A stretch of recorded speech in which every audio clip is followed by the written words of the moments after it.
I hope I'm alive. All right, I'm still a little awake, still a little bit asleep, not awake. That's what I'm trying to say. Kids are back at school, which is fun for any parent who's out there. I know a lot of people don't start till after Labor Day, but in Pennsylvania, they decide to get the kids out a week before. So they're going to school in August, which they love. Anthony's district doesn't start till next week. He's doing I think I messaged him to see if he could come on the show today, and he's like doing preparation for all this week is preparation for the upcoming year. So he could. Oh, it's nuts. Yeah, the back to school thing is crazy. I mean, my wife so the other night I got the amount of effort that goes into the first day of school when you have kids is just is insane, and it for no reason whatsoever. I mean, absolutely zero reason. Like we fight about this every year. It's like the second day of school, they're going to be fine. The first day of school, like everything has in place. So that requires, and the school sent out these enormous list of back to school supplies you have to purchase before the year starts. Mm-hmm. And I mean, literally 2 years ago, she went to Staples and got everything you needed on these lists. For 2 kids came out to $200 of back to school supplies, like $200 of back to school supplies, like notebooks, calculators, pencils, everything imaginable. And I'm like, that's absolutely absurd. Expensive calculator that I bought. So there you go, right? So I don't know. So I get really, that's just really ridiculous. So someone tipped me off to going to dollar stores for school supplies, which is like absolutely the greatest thing you can possibly do, and it makes sense because so Five Below especially has like a great selection of school supplies. So now we pay half that, just by doing that. Before we do our pre-show thing, I just have to say, because you remember back in the day, like back when we were kids, that the calculator was extremely, extremely expensive. Yeah, and this one cost like $100, right? And the one that Russ now is still the one I had to get for them was $120 a piece. Yeah, I had one similar to that, but it was a hand-me-down, and it stopped working because the switch on it had broken. Okay. So my father, who was a teacher, took it to the electrical engineering teacher in school, and I was probably the only person at Hutch Tech High School in the 80s that had a Texas Instruments calculator with 2 wires sticking out of where the switch was, and the ability to use the calculator. I had to put the 2 wires together. The equivalent to this calculator now costs $20. Yeah, I mean every one of those calculators has. This is the thing you don't know about. These calculators have apps for them. There's a calculator on your phone. That's great. Yeah, but the exact you can get but this is where they get there. Like this I had to get for probability and statistics. Yeah, because it's got a few of those buttons for that. The ones on the phone don't have that. Yeah. Right. All right. Right. But there are probably statistic apps on the phone too. Like you can get that, but the kids aren't allowed to have their phones. Have their phone on, right? So they can't have their phones in class because they could also get the answers from those. This is where we are as a culture, or at least as we are as sports reporters. When the news came out last night from Adam Schefter that Andrew Luck had decided to retire, everybody, the first reaction from everyone is, this is a pirated account. This is a fake account. This is Hockey and the football version of Hockey Insider, and this is BS. And then it was confirmed. And Russ, it's funny because I mean he's 29 years old, I believe. He's only played 6 full seasons. 7 seasons. 7 seasons, but he missed a whole season because of a shoulder injury. Yeah, and I have to say, and we talked about this off the air. Luck. This story was not supposed to break during the game. Adam Schefter reported it. Mm-hmm. It spread like wildfire in Indianapolis via social media, via Twitter, via Facebook.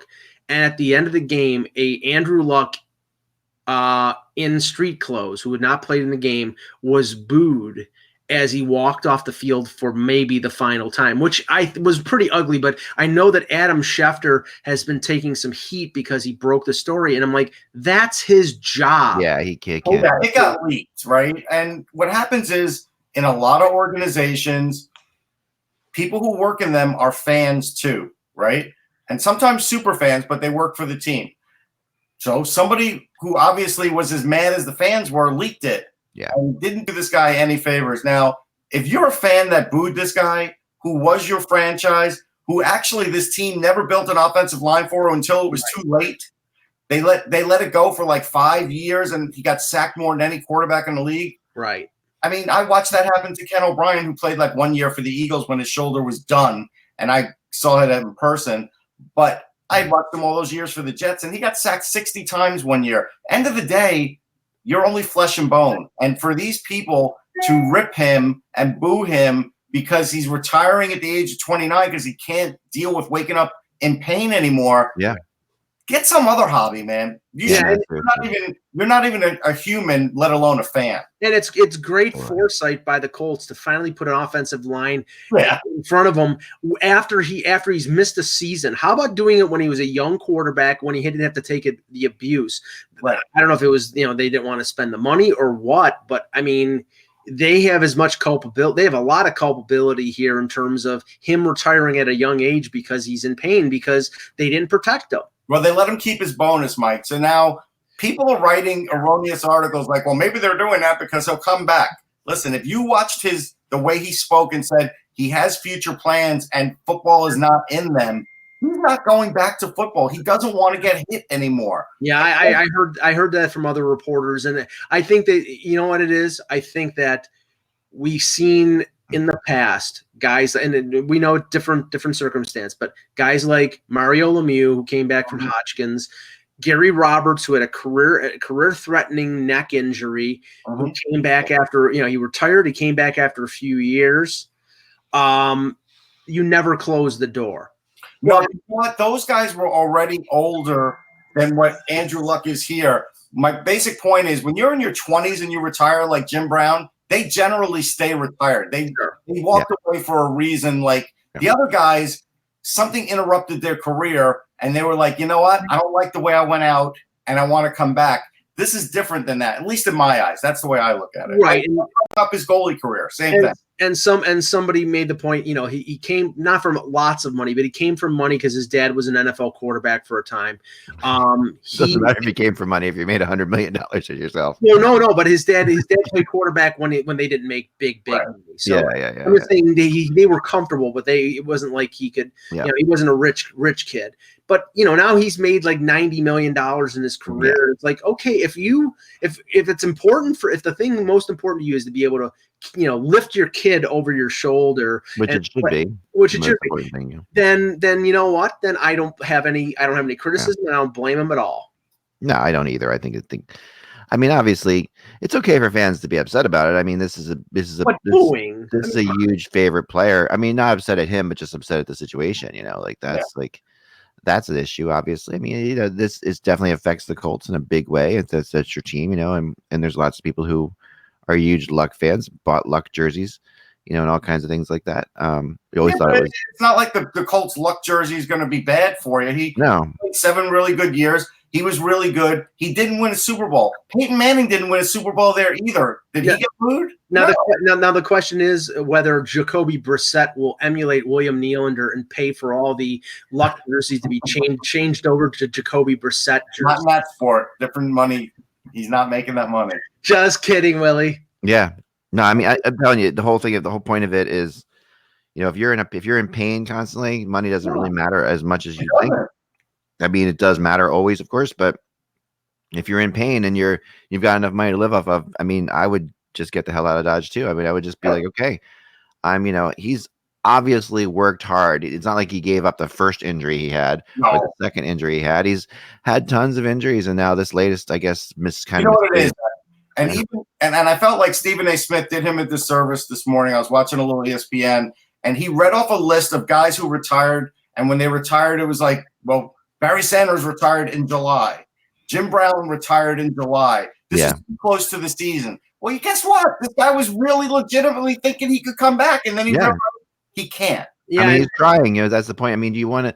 If you're the team owner and Andrew Luck comes in in say May and says to you, man, I don't know. I'm doing my best here, but it's just like Well, he gave the Colts a heads up a couple weeks ago that he was thinking about this, so it wasn't like I'm sure he gave him a heads up even before that, because I'm guessing. So, and if you're the owner and you're sitting there across from Andrew Luck in May, and you're like, well, give it a shot. We'd like to, if you're okay, we'd like you to give it a shot. Take as long as you need, because you're not going to sit there and say, well, let us know right now or not, or else, because if you have a chance to first of all, that's the wrong thing to do to a person in general, but it's also, if you can get Andrew Luck to play for you, you're gonna try to get Andrew Luck to play for you. I mean, that's the reality of it. And and by the way, there was a, I know that Russ said Stephen A. Smith said something. Doug Gottlieb from ESPN as well had a hot take, and Troy Aikman went on Twitter and basically, told him he was an idiot for his take. So there are opinions on, and Aikman, Aikman won 3 Super Bowls, but he was concussed many times. He took a lot of abuse as a quarterback. His career could have been much longer, and he actually had a pretty decent offensive line. But I would side with the take of Troy Aikman over Doug Gottlieb any day. Yeah, me too. Yeah. The last thing I'll say is, the coach, I feel bad for him. He had a press conference today, and he's trying to say, look, we're still really good. We built this team up in the offseason, which is true, but too bad Vegas doesn't think so, because their odds went from 15-1 to 45-1 to win the Super Bowl this morning. Well, every sports book, and this is the last thing, every sports book took the Colts off of their list in terms of over-unders and things like that as soon as this was announced, except one. And I saw a football writer show that he bet the under on the Colts, put like $1,000 in under bets, which if I was going to bet, and I don't bet anymore, but if I was going to bet, I would bet the under, because I don't think they're going to be as good. They're not going to be anywhere close to being as good as they were with Luck. But anyway. Honestly, this is what I love about hockey versus other sports, because Luck, in football, if you lose a quarterback, or in baseball, if you lose a pitcher or whatever, there's other sports where basketball, you lose your point guard or your center or whatever, the teams absolutely go from 15 to 45-1, where in hockey, I never think that's the case. Like, I always feel like like last year with Tavares leaving, I felt like, the Islanders would still be half decent, because hockey players have the ability to rise up, because it really is not a star focused sport. The stars are really paid disproportionately well in hockey for what they bring. And obviously they're great players, but it's not a star driven sport. In fact, when one team, what was that? There's one team that if they lose one guy, they're done, and that's the Canadians. If they lose Carey Price, they're done. That's been proven. But goalie, with the exception of goalie, I think that's a good point. But no, I mean, and I don't even mean all goalies. I think other teams can overcome it. But Price is in the Montreal system. You take him out, and they're done. They have no chance.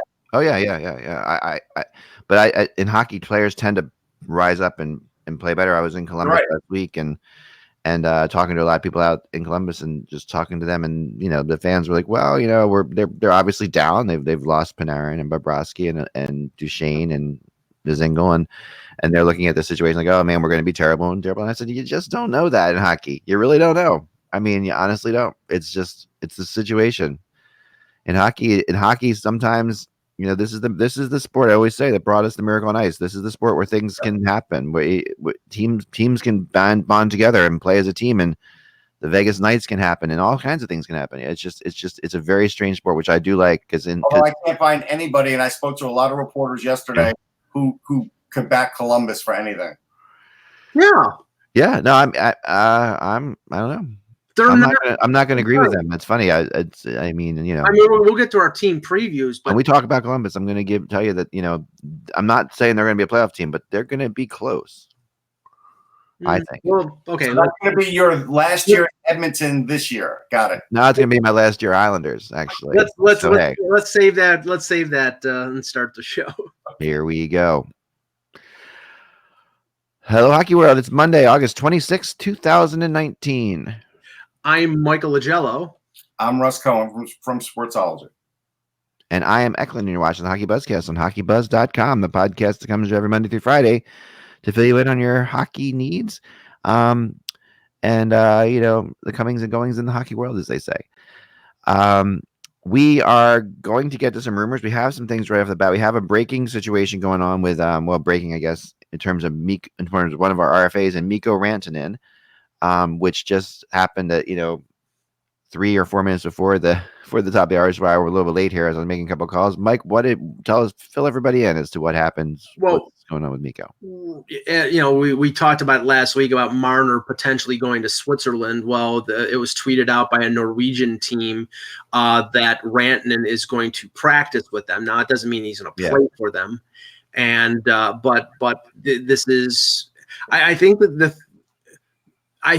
thing that is going to be common with a lot of these players is they saw what happened with William Nylander last year, and they don't want to repeat that. Meaning, Nylander practiced on his own. He skated with a couple teams, but he really didn't, get into the swing of things in terms of getting up to top speed. He stayed in shape, but when being in shape and skating around in practice is not being up to the NHL level. And when he came back, he was terrible. And he was terrible for most of the season. He could not catch up. There's some people who think he was better at the end of the year and into the playoffs. I still thought he was lagging a few steps behind. So I think with Rantanen and the thing with Marner and maybe other players is we need to get out there and at least get moving and be up to the pace or as close to the pace of the NHL while this negotiation is going on, and then can step in. I think this, to my mind, contributes to these players wanting to get back into camp and get their contracts signed as quickly as possible. But they're not going to give up. They're not going to cede ground on contract negotiations just for that fact. So I think this is, it might be good news in the long run that Rantanen is at least not sitting around and doing nothing. But these teams got to worry. If Marner goes over to Switzerland, the Leafs have to worry about him getting hurt over there. Yeah. And same thing with the Abs and Rantanen. I mean, with this situation, it's Rantanen and Laine have been working out together over in Europe, and they've been hanging out over there. And it's different with a European staying over there than it would be with Marner going over there. Like with Rantanen, he's living in Europe anyway in the summer, so this is not a big deal for him to practice with the Norwegian team. With Marner suddenly was practicing with the Swiss team, it would be a much bigger deal. But yeah, I think I'm very curious how this is going to play out, because we keep going every week through the same old things, and nothing progressing, nothing changing. Well, I mean, Russ, the only one that is like, I thought that at least there'd be a few that would start to trickle in, and the only thing that happened last week was Colin White signing. Colin White is not at the level of Rantanen or Besser or McAvoy or Werenski, but he got a 6-year deal with Ottawa, and Ottawa has cap room going forward. Yeah. But I thought things would start to break a little bit, and right now they're not. No, I've done a little research here. So the Storhamar Dragons, where he's playing, are defending champs. Mm-hmm. Our old buddy Patrick Thoresen plays for them. Nice. Last year he had 65 points in 45 games. So if you think it's up to standards for Mikko Rantanen skating for them, and it'll be like half of what the NHL is. But I'm sure Patrick Thoresen will tell Rantanen, whatever you do, don't take a shot in the nuts. It's not worth it. Yeah, that's the famous Patrick Thoresen story. But I mean, you can imagine the numbers Rantanen would put up. I mean, he has 65 points. Patrick Thoresen, Rantanen would score 200 points easily. I mean, yeah, it's not. I mean, it's really not likely that this happens. And the funny thing is, there's really been so little angst about Rantanen. Like of all the free RFAs out there, I feel like he's had some of the least amount of angst surrounding him, even though they've got the cap space for him. The thing, I honestly, I think the thing with him is that the best player on that team is Nathan MacKinnon. And Nathan MacKinnon's making $6.3 million. And Landeskog, I think, is making less than $6 million. Now, they benefited from the fact that they signed them a few years ago. But if Rantanen gets like 10.5, I mean, I'm sure that they're going to say, well, is Rantanen $3.5 million better than better than Nathan McKinnon? No, I think they want to keep the amount as low as possible because everybody realizes that they turn free agent at different times and it's a different league now than it was a few years ago. But still, I mean, you don't think McKinnon is going to have a bug up as you know what when it comes to his contract coming up, and he's going to see Rantanen making $10 million? Yeah. I think he will. No, yeah, I totally think so. I absolutely agree. But it's going to happen. It happens every team in every league in every sport. That situation happens all the time, and you can't worry about it. No, you really can't. I mean, it's just the reality of it. I mean, unfortunately, and I feel like Colorado has like they have the cap space. They have a great general manager who's going to get this thing done. I don't, you wonder, you have to wonder when stuff like this doesn't make the Avalanche happy, obviously, because the Avalanche are selling tickets. And we've talked about the fact that the Avalanche are a team that has to sell tickets. They're not a guaranteed sellout. Just even preseason, like we said, if you know Randall's not going to be there, what's the likelihood if you were going to just sort of walk up and buy a ticket to go just for the heck of it? Oh, yeah. There's no reason. I mean preseason's already tough enough as it is. You want to see your best. Totally agree. The other stories I had today so far were trade rumors, and there was a lot of talk when I was on the phone today with different people and agents, stuff like that, about RFAs, and I'll get to some of that. But in my afternoon blog, there's just a lot of moving parts with the RFAs right now, and I do feel like we'll get somewhere by Friday. But I think the beginning of this week is going to be slow. But I think by the end of the week, I really feel like we're going to get. I feel like we're going. My prediction is we're going to have at least somebody. Well, these big guys sign, like whether it's Brock Besser or Matthew Tkachuk. It might be this second tier, Travis Konechny. Like it might be that second tier, but we're gonna have a couple of these guys. Well, you got to realize what the dynamic is right now in the league, and you can see this with obviously with teams like Toronto that I follow more closely. These players are now starting to assemble in their respective cities. Like, Rasmus Sandin, the Leafs first round pick, who has a possible good chance of making the team. He just left Sweden. He's going to Toronto. A lot of the players are practicing informally without the team at the practice facility in Toronto. The same thing's happening in Buffalo. The same thing's happening in Boston, et cetera, et cetera. So all these players are starting to get together. And when that happens, and a player like Marner or Besser or McAvoy, they're not signed, more than likely they're not practicing with these players. And when that's happening, you're sort of missing out on the team ethic, the team dynamic. And that's where I think where the teams are. They're like hoping that they're missing out on that and using that as leverage to get them to sign a contract. So I think that's part of, and maybe things will start to move at the end of the week, like you said, but that's the situation. And I mean, I know for a fact that the Marner thing, even though there's a lot of stuff popping up over the last week or so about, when it's going to happen. Steve Simmons wrote something yesterday that the Leafs are still looking at trying to get Jake Gardiner back and Marner at the same time. And that's true. Yeah, it's true, but it's impossible. And even he said it's impossible because the only way that will happen is if they trade a guy like Andreas Janssen or a guy like Kasperi Kapanen. And you're essentially trading them to dump their salary for a defenseman who is flawed.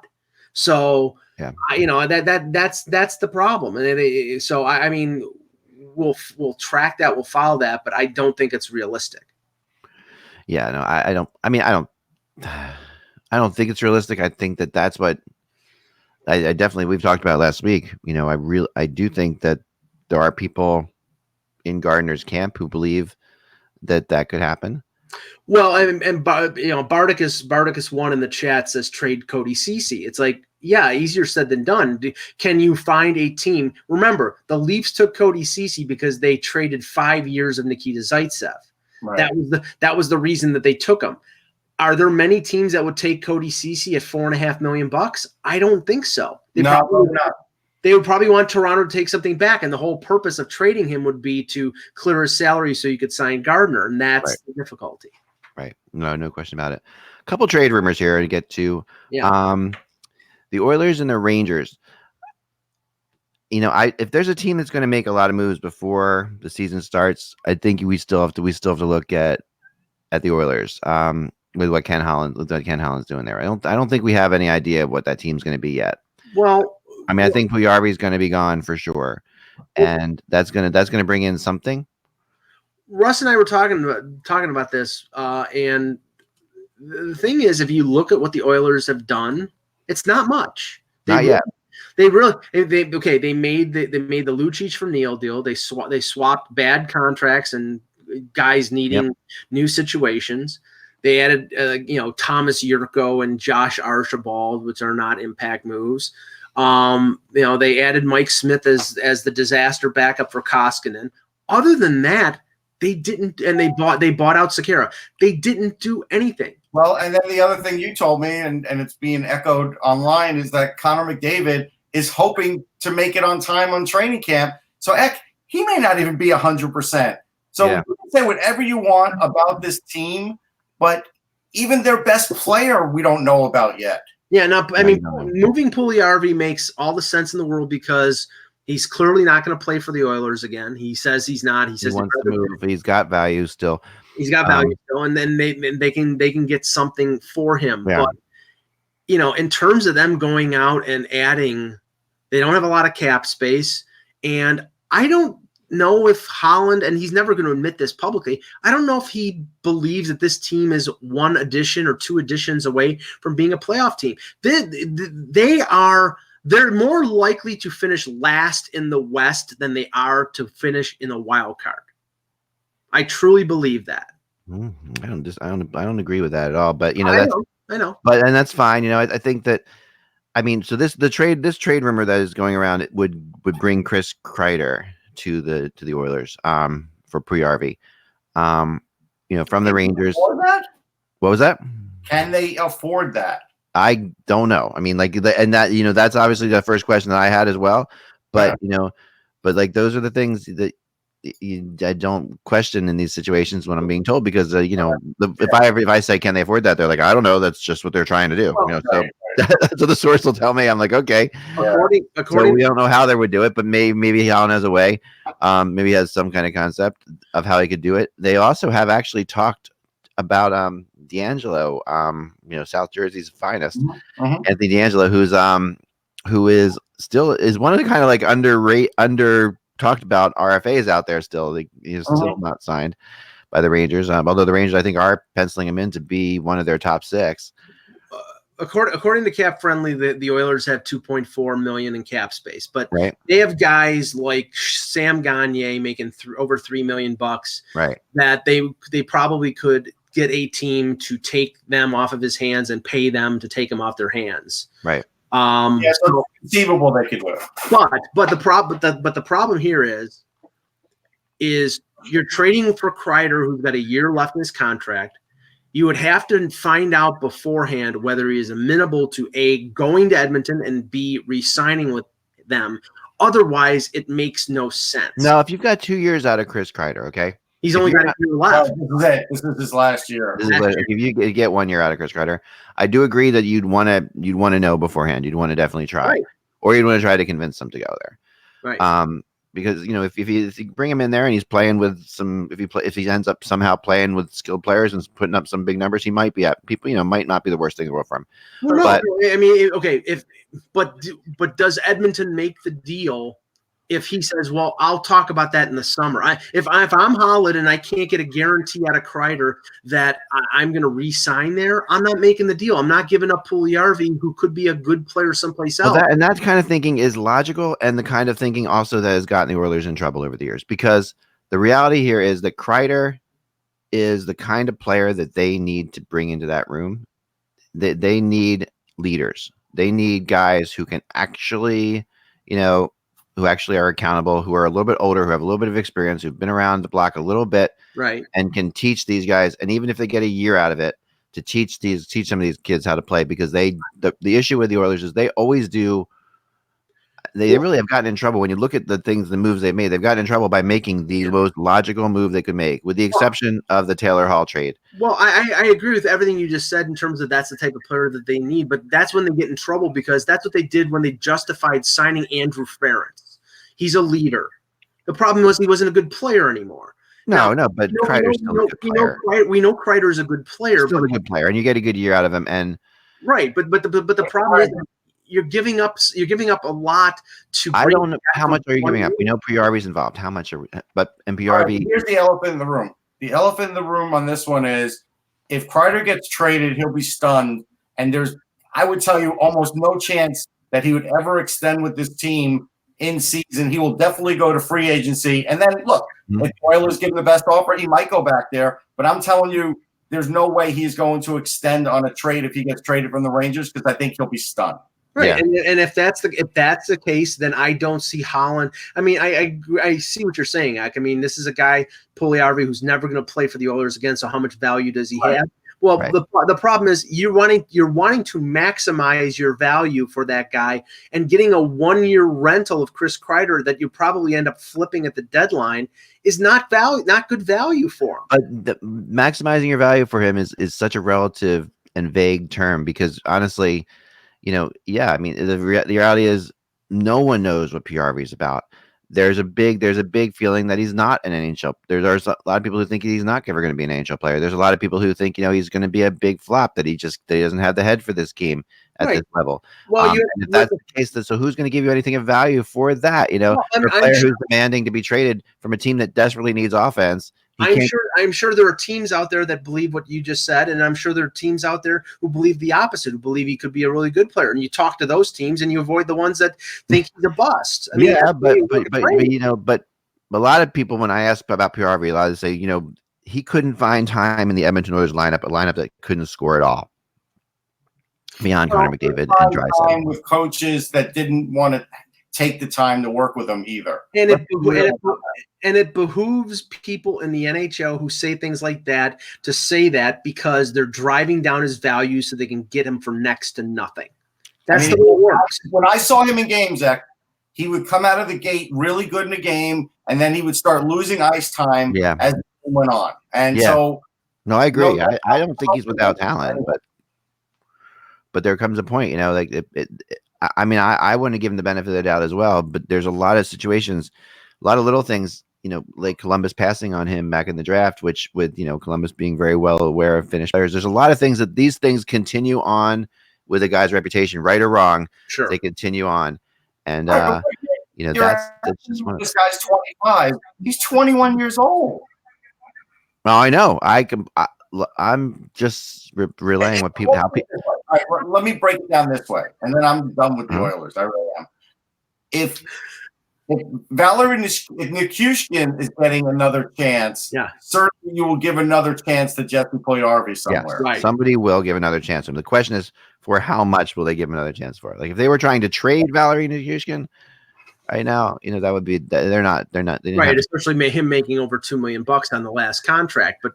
Yeah, I mean, but we will move on. Mike Hoffman, another player that's out there in the rumor mill, was rumored to the Oilers as well. True. The Flyers also were involved. Now, this morning, an unbelievable amount of people are telling me that Chicago Blackhawks are interested in Mike Hoffman. I mean, at least 5 people now. So, the Blackhawks and Mike Hoffman, I'm very curious as to what this would be about, where they would go with this. Can I throw out a theory? Name is Brandon Saad. That would be the theory because Hoffman has got a year left in his contract. I believe Saad has a year left at $6 million. Saad has not worked since he went back there in the Panarin deal. Yeah. Actually, Saad has 2 years at $6 million, which is around what Hoffman is. Hoffman's, I think, a little over 5, so it's not like ridiculous. But it's Quenneville there, and maybe there's a he believes that there's something left in Saad, and we know that Hoffman is probably going to test free agency next year. So if there is a belief that Saad fits in what the Panthers are doing and what Quenneville is doing there, then I could see something like that happening. Yeah. I mean, I think that's probably a good name. I think that does make some sense. I think Hoffman. And I agree with Frankie Cold-Zadina. He says, I'd rather have Hoffman than Saad. I mean, there's a lot of question marks with Saad. He's, I believe he's 27 or 28, Russ? Yeah. Yeah. I mean, he had a bad year last year. Old coach thinking I can get something out of Saad again, and Right. Right. And Hoffman coming off of that circus that was in Ottawa, he got a fresh start. He scored a ton of goals in Florida, but goal scoring was not the problem with Florida. It was playing defense, and maybe they believe that Saad would be a better fit. Maybe as a better two-way guy, and you got him. He's a better two-way guy, but he's 26, by the way, Brandon Saad. But it doesn't matter. His speed has declined over the last few years. So, like with him, age isn't the factor; it's the speed. Right. Yeah, I can see that. So he's. I'm a big Hoffman fan. If I had a team and Hoffman was available, I'd be jumping on it. I'd be finding a way because honestly, I think he's a much better player than people give him credit for. I'm really surprised that the Panthers aren't trying to find a way to just keep. He's a borderline all-star every year. I mean, he really is. He is that good. Right, but since we haven't really heard anything about the Panthers trying to get him extended, and he's got a year left in his contract, that tells me that either he wants to go free agent or they don't want to invest the money that they would need to for a good goal scorer like he is to sign long term. So if that's the case, and he's basically a 1-year rental, then getting somebody who fits who knows the coach and the coach knows probably would make sense. One thing I'll give Saad credit for is, like, of his 47 points last year, a lot of them were at even strength. But I just felt like Chicago was a very freewheeling team last year. Yeah. And didn't care much about defense. So I think that's why he was able to get those points. The year before, he had 35, and that was coming off his 50-point years after that. I think you're looking more of like the 35 if it's a defensively responsible team. And here's another thing that would be a factor for Chicago in this. Strome and DeBrincat's contract are up after this year. If you made this deal, and I'm sure it probably would take more than just Saad for Hoffman. It'd be at the. I don't know. It's probably about right. They're clearing $6 million on next year's cap, and they need every cent. And that was one of the main reasons why they made the deal.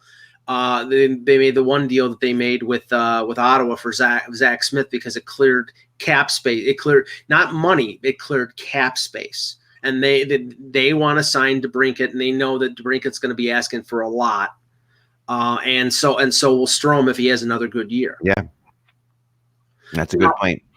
I wanted to touch base with Joe in the chat room, and a couple people have asked me this because I wrote about it on Sunday, and that is the Islanders' continued interest in Patrick Laine. And what I keep hearing about the Islanders trying to put together a trade, not an offer sheet, but a trade to acquire Patrick Laine.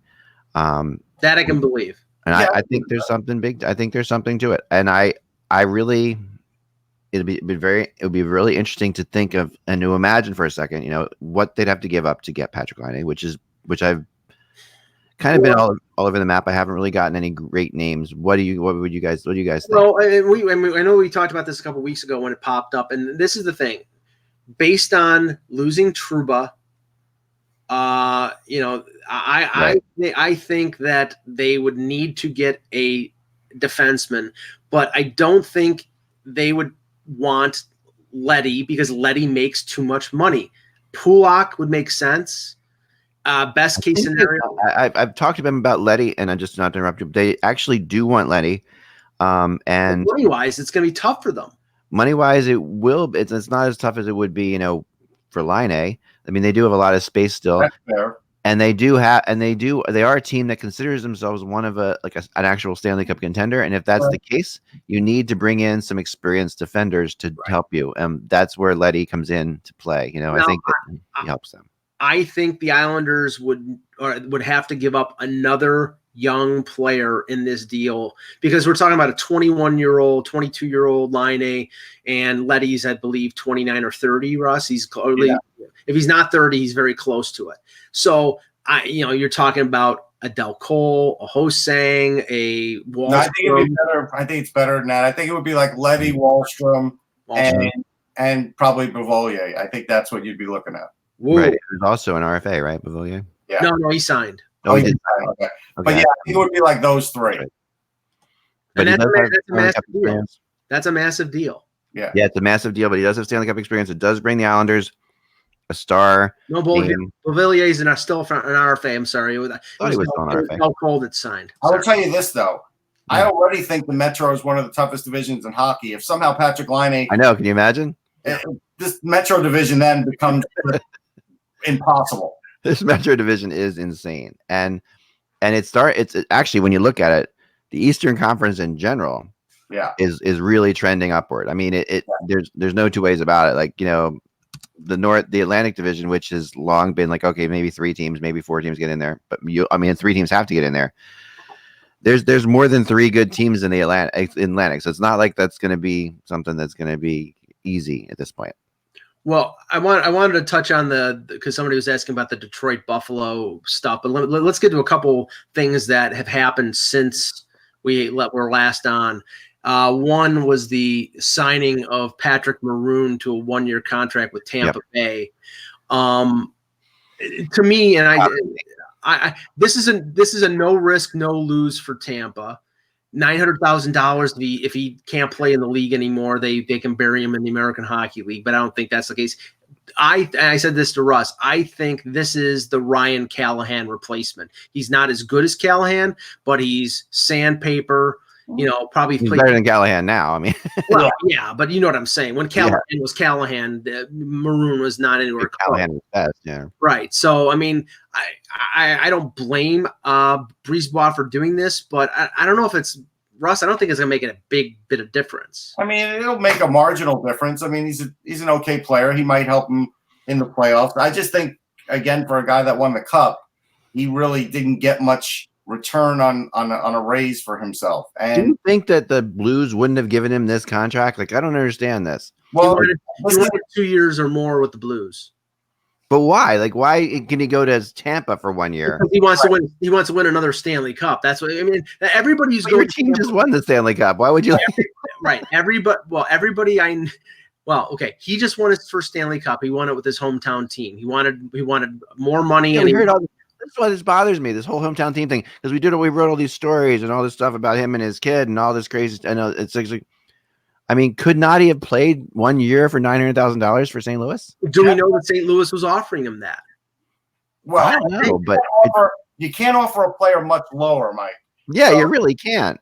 Right. And Maroon was not, inconsequential. I mean, I agree. But as I was pointing out, as the Cup went on, he became more inconsequential. And I think ultimately that's why he didn't get the offer he wanted from them, and probably why he felt like he wanted to leave, because he did a lot in the regular season. He did. Yeah. He did a lot early in the playoffs and through the playoffs for a little while, and then it sort of died off. Although, they tried to trade him at the trade deadline. They weren't successful. And then in the playoffs, he stepped up and played much more physical and was I think, effective for them in the first couple rounds at least.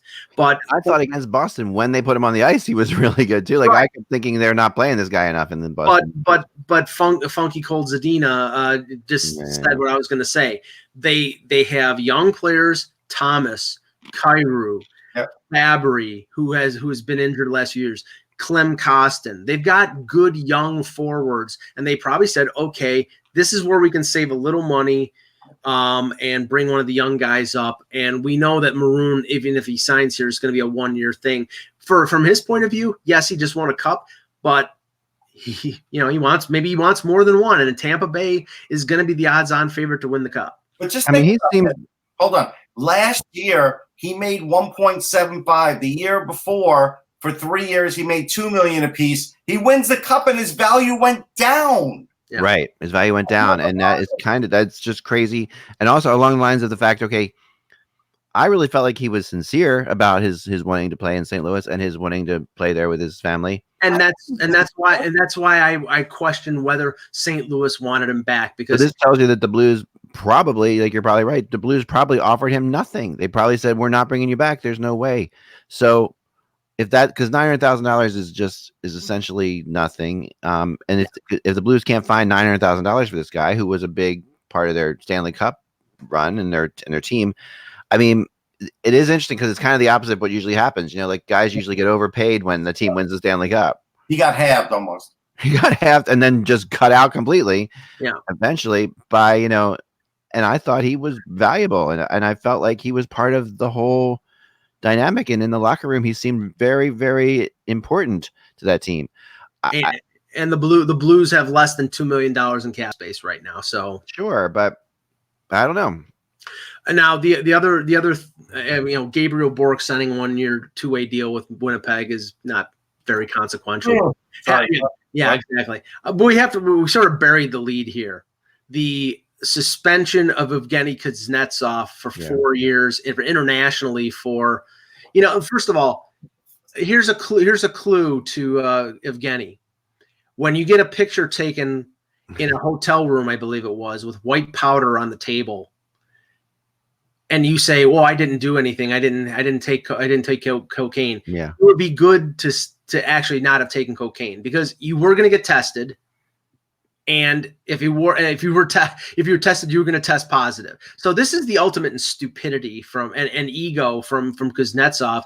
And apparently from the reporting here, since it wasn't a test that the NHL and the NHLPA or the NHL can use, he's probably not going to get suspended from NHL games, but he won't play for Russia in the Olympics, and he won't play for Russia internationally.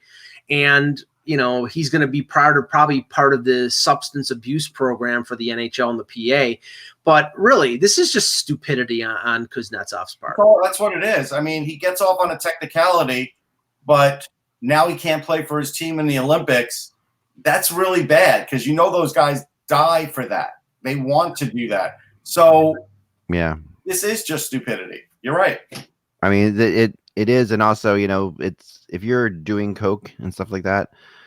I've had people who have been, in substance abuse issues. It's not his problems are way bigger than being suspended, honestly. Oh, sure. Sure. And he's got to figure out, and if he's not going to, and they're going to test him in the NHL, you can be sure of that. And if he's got to be able to stop doing this, which is not going to be easy. So, quitting that kind of stuff is very tricky. So he's going to be tested. And, I wouldn't be surprised if we don't see him in the NHL for a while. I think that I don't think he's going to be suspended at all in the NHL. I don't think he's going to be suspended, but I think what you'll end up seeing is you'll end up seeing him go and enter some kind of substance abuse program situation now. So, and he may have been in it for a month or so. We don't really know the time yet. So he might be in time, but you're right. I mean, we do wish him well in his recovery. It's dumb, but if you have an addiction, I guess a lot of dumb things happen then. No, and I think that's the reality is. I mean, he's got a problem. There are way more people in the NHL that have drug issues than are known, which is typical. We know that. There's a lot of issues that the NHL sweeps under the rug. Yes. All right. So they're not sweeping it under the rug. It's in their minds, it's not a performance enhancer, so they leave it alone. Look, the NBA doesn't test for marijuana. I mean, so which they shouldn't. I mean, honestly, there are leagues that look at certain things and say, "Well, okay, this is marijuana is not. It doesn't enhance your game." But yet the NFL does, and they suspend people for marijuana. Right. Which brings me to a little bit of a quick story along the lines of this, and that is I don't know if you saw the Darren McCartney story, but that Darren McCartney has joined up with a marijuana company, to help, as part owner with it, and saying, that pot saved his life, and that McCartney is this is a big deal, and what's really interesting about this to me is, I think the biggest problem in the NHL and all of sports. I mean, I don't cover the other sports, so I don't know them as well, but in the NHL, one of the biggest problems that's not being looked at is the opioid situation in the NHL, which I think is enormous. And we saw it with Mike Richards, whatever, but I think that's such a tip of the iceberg that it's not even, and it's because these team doctors prescribe these pain medications to these players all the time, and gets them through the game, gets them through this, and you can't take pain medication on a regular basis without getting addicted to it. It's just not possible. So what happens is this addiction issue goes on, and this is where I think marijuana really could help with and the biggest. I was reading a story on this. I have a friend who went through this with their kid. The biggest issue, the biggest way to cure the opioid crisis is to legalize marijuana. I really do believe that, because that is trading one addiction for another, though. But it's a different kind of addiction in terms, and it's not nearly as dangerous. It's not nearly as, it's much harder to overdose on marijuana than it is opioids. Yeah. It's like there's, so, and there are pain issues that marijuana can help with. Yeah. And these guys are in pain, they are in pain, and you can understand why they need the pain medication. And you can't, the difference I think is that with opioids, you can play with it. Where I think with marijuana, you're in pain. It's hard to play. Right. But it's not necessary. I mean, with it's CBD, which you can use that and not have to smoke pot. You can get. I mean, I know friends of mine who have. You're right, but they're different, and different things. I mean, because Right. there's a lot of, like, in Pennsylvania now, and a lot of places in the United States, it's legal. These things are legal anyway, So but and there's without the high, I don't know all the terms, but the CBD, right? Okay, which doesn't give you high. Some of the benefits. It doesn't have the GHB part of marijuana, where you get the high effect, but you get the pain and the appetite generation that goes along with marijuana. So I mean, I don't know all the science on it. All I know is that I get the feeling like that smoking marijuana for the pain aspect of it, that a lot of people are, I freely admit that that's the case, but it like in the NBA, you can't tell me it's not cultural. It's not something that, it's a culture in the NBA. It's not as much in the NHL. It will be, because pot is legal in Canada. I mean, pot's legal in Canada, so it's going to be cultural in the NHL eventually. There's a few things here. THC. I'm all for. I've seen good results from that. That's one thing, right? The article doesn't say CBD. It's talking about pot. No, yeah, the article is about pot. No question. Okay, so let's talk about pot for a minute, because now I get McCarty saying, look, I'm not an alcoholic anymore. I'm not on pills. I'm not smoking cigarettes. I'm not doing this. I'm just smoking marijuana. So on the scale, it is the least of all that. But you still have to be responsible. You can't drive under the influence. It still can give you lung cancer. Anything you put in your lungs, any air in anything you put in your lungs. Yeah, no, you're right. You're absolutely right. And there's ways to do it without smoking. I mean, that I think is the key. Like, and other outlets need to stop using the word weed too. Oh, no question. That also gives I a whole agree with you. connotation. It does. And THC does not have to be smoked to be taken. There's different ways you can do it, and I've never done it myself, honestly. That's just me. But I've worked in the music industry. I have no problem with people who do it themselves at all. But and it doesn't work. Someone brought up in the chat room, it doesn't work as well as opioids for pain management. That's 100% true from people I've talked to. But it's something, that can at least help you get through the worst of the pains, and it's not going to, where opioids can mask the pain and make you feel like you're fine, and make you feel like, and then you can go out and play hockey on them and everything like that, and perform just as well. And that's not considered a banned substance. To me, these issues are, if you're in pain, you shouldn't be playing anyway. You should be getting better, and you shouldn't be. But teams are going to force these guys to play. Right. I think so here's where I have a problem with the line. Okay. Like, we saw a quote the other day from Mike Tyson saying he's smoking $40,000 of weed a month. If that's true, if he's smoking that much marijuana, he has an addiction. And you look online, there is such a thing as a marijuana addiction. And so then, trading one addiction for the other isn't a long-term solution. It's just a short-term solution. And I wouldn't say that this is the greatest thing in the world. I would just say, yes, it's helping the guy, but he still has to have a longer-term plan of probably being clean altogether, or it's still going to be a problem for him. Yeah. No, I don't think that trading one addiction for the other is the answer either. I just think that opioids are just a way more dangerous thing. It's like, there's no question. And heroin's way more dangerous than opioids. You know what I mean? But there's levels of things. And to me, it's harder to get off a heroin addiction than it is an opioid addiction. But it's harder to get off an opioid addiction than it is a marijuana or THC addiction. So to me, like, let's find the least dangerous, least addictive way to help players who are in pain, because they do need some help, because they are in awful pain. But it doesn't have to be something that's so good at helping them with pain that they can play. And that's where opioids are coming into play. I think opioids are helping them with pain enough that they actually go out and play. Yeah, I hear you. That to me is Yeah, that and someone Jerk Baltillo says the physical addiction to opioids is on another level than pot, and that is 100% true. I've seen people come out of opioid addictions, and I've even hung out like an entire weekend with somebody coming out of it. It's horrible, and when you see if you've ever hung out with somebody like that, you'll never be involved with this. Yeah. So now I think that sports are enormously ignoring this issue. I think that it's just crazy, and because teams are, it's all about money and getting guys out there and playing, and that doesn't take any of the fact these guys have to get off this stuff eventually. This bothers me.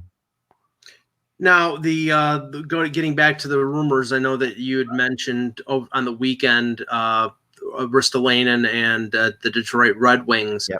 And this is, I know that it had been floated, I think, closer to the draft. I think I heard it back then regarding Anthony Mantha, but the thing is that. And I know that Mantha had some injury problems earlier in his career, but he's starting to really come to the forefront in terms of being a consistent goal scorer, big power forward type of winger.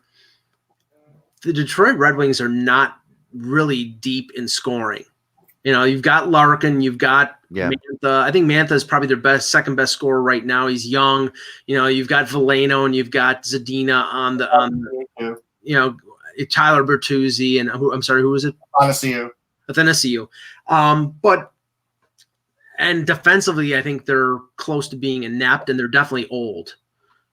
So I can see, the benefits of this, but I don't know. I'm a little skeptical, and I think the Sabres would do it in about 2 seconds.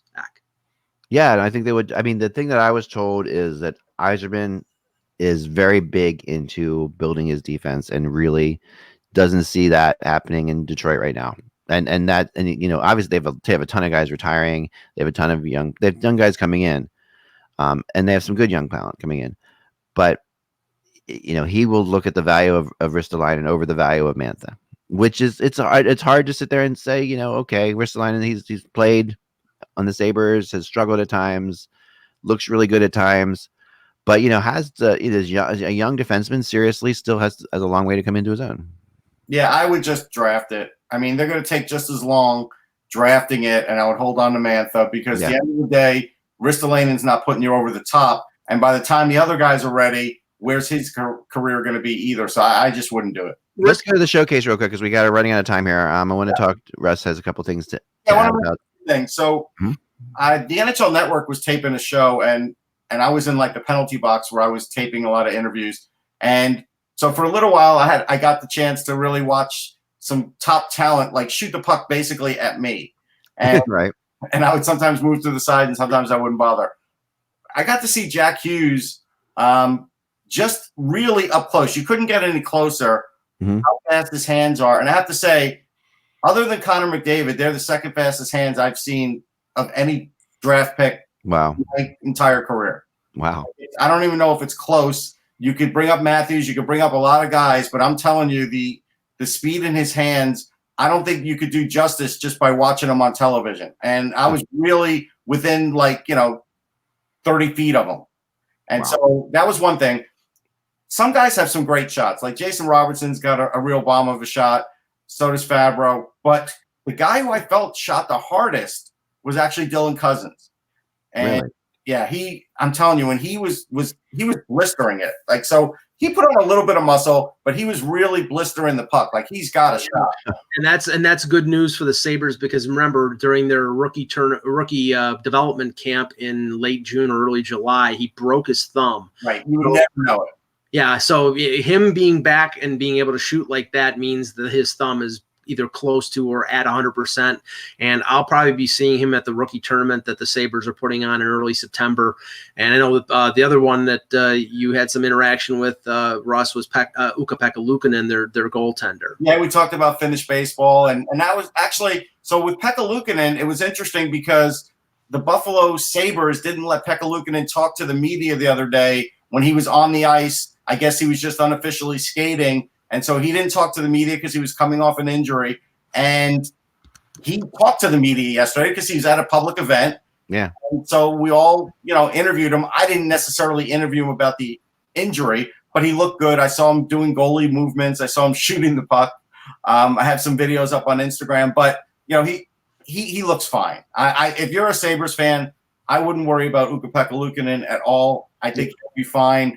The other fun thing was there was another room where Jack Hughes and Quinn Hughes were just firing the puck, and they were just videoing it at high speed and trying to also shoot it at high speed. It was sort of like in the dark a little bit, and we were right at the glass, and you could go to my Instagram and see how the puck is coming right at you. It's unbelievable, the reflexes on both these guys, where they could just fire it off one after the other, after the other, after the other, not get tired, not take a, it's just, these two guys are really special. That's the end of the day. That's great training, obviously. We'll take a couple of quick questions in the chat before we end. And I need to answer this because Mike in the chat said, can Casey Middlestat do a pull-up yet? Apparently, Middlestat in the offseason has been working with former Sabre Eric Rasmussen. And I saw a picture of him. He looks like he could do more than one pull-up. So I don't think that's going to be a consideration.